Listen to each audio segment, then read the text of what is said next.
Pemirsa, sejumlah siswa yang dikeluarkan dari SMAN 5 Bengkulu mengungkapkan isi hati dan harapannya kepada Gubernur Helmi Hasan.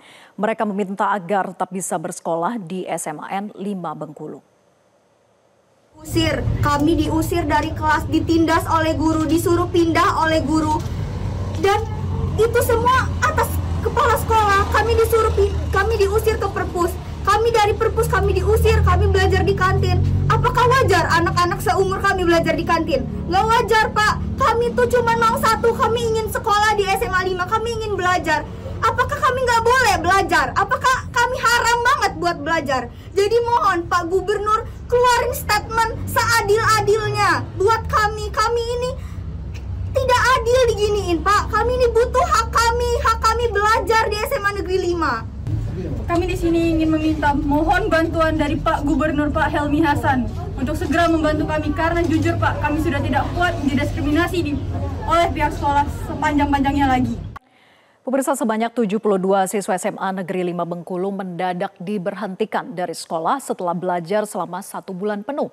Keputusan tersebut memicu protes keras dari para orang tua karena anak-anak mereka sudah mengikuti seluruh rangkaian pendaftaran yang diklaim secara resmi, termasuk daftar ulang dan masa pengenalan lingkungan sekolah atau MPLS. Kekisruhan ini menuntut pertanggungjawaban pihak sekolah atas nasib para siswa.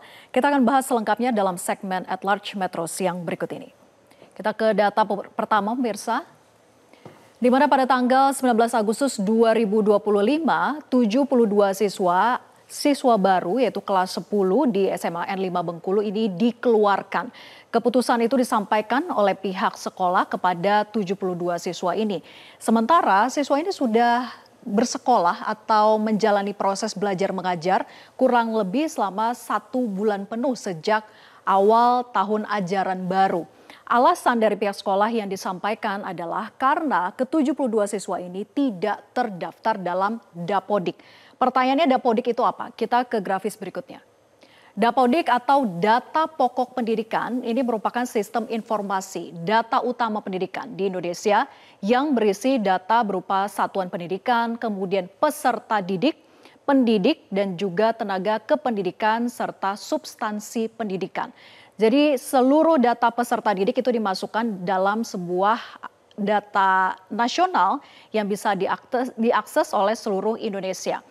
Nah, jika peserta didik itu tidak diinput datanya oleh operator sekolah dalam Dapodik, maka bisa dikatakan tidak terdaftar atau dianggap tidak resmi sebagai peserta didik di sekolah tersebut. Kita ke grafis berikutnya, pemirsa. Di mana orang tua 11 siswa ini tuntut anak mereka agar tetap bisa bersekolah di SMAN 5 Bengkulu. Mereka berupaya pada tanggal 21 Agustus 2025, 42 wali murid ini mendatangi gedung DPRD Provinsi Bengkulu saat itu untuk melakukan audiensi dan menceritakan bagaimana kronologinya sampai mereka diputuskan untuk dikeluarkan dari sekolah SMAN 5 Bengkulu. Kemudian pada tanggal 15 September 2025 setelah mereka sebelumnya sudah berupaya untuk melakukan audiensi kepada Gubernur Bengkulu. Namun saat itu mereka menuju ke rumah dinas Gubernur Bengkulu namun tidak langsung bisa beraudiensi dengan gubernur. Kemudian mereka menuju ke kantor perwakilan Ombudsman di Bengkulu, yaitu 11 siswa SMAN 5 Bengkulu ini bersama dengan orang tua dan juga kuasa hukumnya.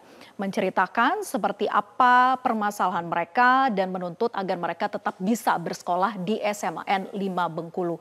Kemudian perwakilan dari Ombudsman Bengkulu menyatakan bahwa mereka akan menyelidiki kasus ini dan nanti akan memberikan laporan dari hasil pemeriksaan yang dilakukan oleh Ombudsman. Namun sampai dengan saat ini belum juga ada hasil yang dikeluarkan oleh Ombudsman terkait dengan penelusuran atau penyelidikan yang dilakukan. Kita ke grafis berikutnya, pemirsa. Di mana jumlah siswa baru melebihi kapasitas, itulah yang menjadi alasan pihak sekolah untuk mengeluarkan ke-72 siswa. Awalnya dari pihak kepala sekolah menyatakan mereka menemukan bahwa 43 siswa terdapat di tiap kelas yang ada. Karena di SMAN 5 Bengkulu ini ada 12 ruang kelas jumlahnya untuk siswa kelas 10 atau siswa baru. Nah, karena ada 43 siswa ini tidak sesuai dengan aturan Permendikdasmen yang harusnya rombongan belajar itu satu kelas hanya berjumlah 36 siswa saja.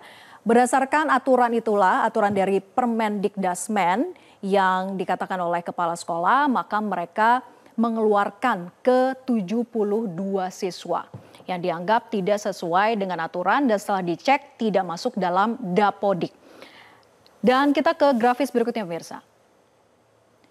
Inilah pernyataan dari Kepala Sekolah SMAN 5 Bengkulu yaitu Bihanudin mengatakan bahwa karena tidak memiliki Dapodik kami sarankan siswa-siswa tersebut untuk pindah ke sekolah lain dan kami hanya mengikuti Permendikdasmen serta peraturan gubernur yang berlaku. Jadi berlandaskan Dapodik lah akhirnya pihak sekolah mengeluarkan.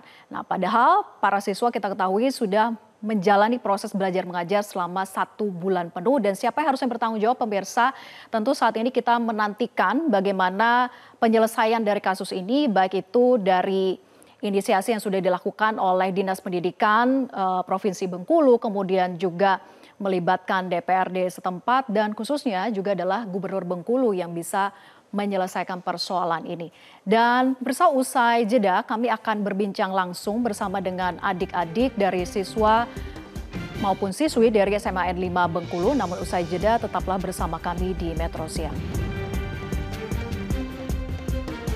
Download Metro TV Extend sekarang.